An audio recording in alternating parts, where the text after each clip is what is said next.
اور دوسری جانب ناظرین آپ کو بتائیں کہ گورنمنٹ ماڈل ہائی اسکول چونیا میں پرنسپل علی عظیم تلیم محمد افضل شاہین اور محمد رمضان شہین نے شاعر مشرق کو خراج تحسین پیش کرتے ہوئے کہا کہ ڈاکٹر علامہ محمد اقبال ایک سچے عاشق رسول تھے اور آپ کی زندگی ہمارے لیے مشعل راہ ہے۔ اسی حوالے سے مزید انہوں نے کیا کہا، یہ دیکھتے ہیں عرفان اشرف کی یہ رپورٹ۔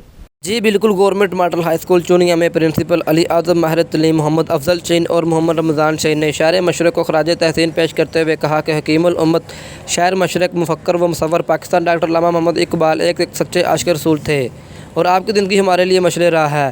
علامہ اقبال نے غلامی کی زنجیروں کو توڑ کر جینے کی جرأت عطا کی۔ آپ دراصل احیاء اسلام کے شاعر و مفکر تھے۔ فکر اقبال ہمیں عاشق رسول دکھانا چاہتا ہے اور نوجوانوں کو خود اعتمادی، جہاد، مسلسل اور غیرت مندی سے جینے کی دعوت دیتا ہے۔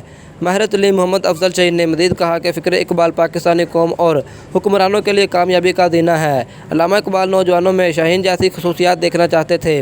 اتحاد عالم اسلامی کی جتنی آج ضرورت ہے اتنی پہلے کبھی نہیں تھی، کیونکہ اللہ کے نام پر حاصل کیے گئے ملک کی بنیاد اسلام ہے اور آپ کی شاعری کا محور بھی دین اسلام ہے۔ جی